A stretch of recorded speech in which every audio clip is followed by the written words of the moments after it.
makes sense. I appreciate all the information. So, I mean, I'll give you a little bit of history of, you know, what I do and what my whole investment strategy is. So I'm based out of Los Angeles. I do this all virtually. I buy and hold, specifically in Cleveland and Akron, Ohio, just because obviously in Los Angeles prices are just stupid and there's no way to cash flow.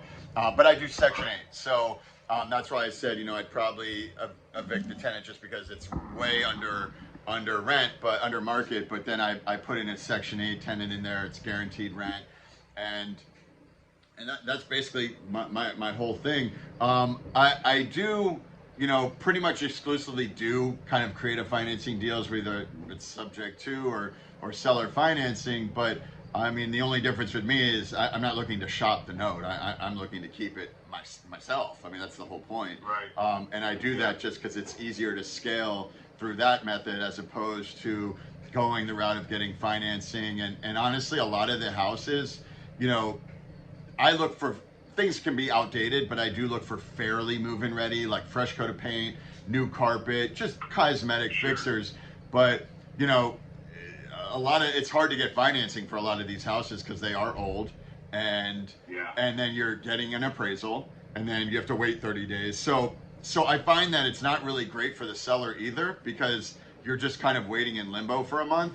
With me, I set my boots on the ground, but I am buying it as is, and I can close in 2 to 3 weeks. I've got a great title company in Akron, Ohio, that are used to these deals, and I would, you know, obviously either pay your commission or you know, it would be structured into the deal, but you obviously get paid. There's really no difference.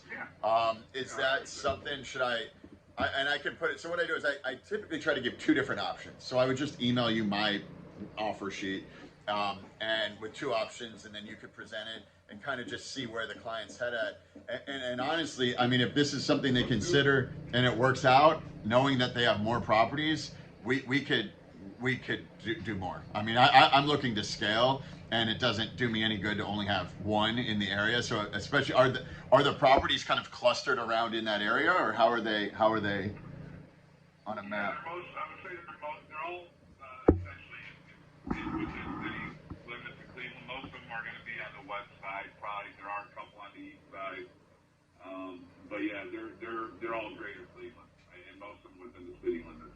Got it.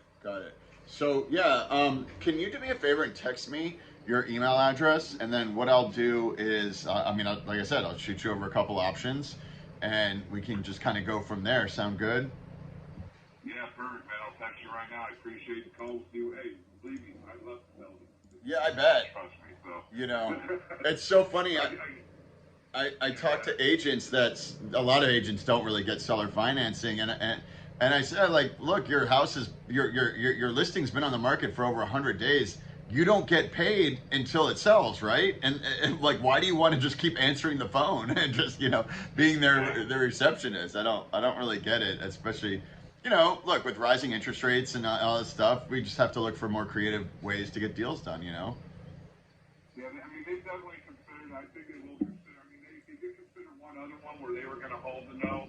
The 2 sides just couldn't agree on the interest rate, you know, the monthly payment essentially. So just float over what you got. It will be a starting point. Yep. If they take it, that'd be awesome. If not, hopefully we'll be able to valley something back. Sounds good. A counter offer, but it's definitely worth a shot, man. Thank you so much, Josh. I look forward to it. Yeah, just text me, and I'll get on that right away. Thank you.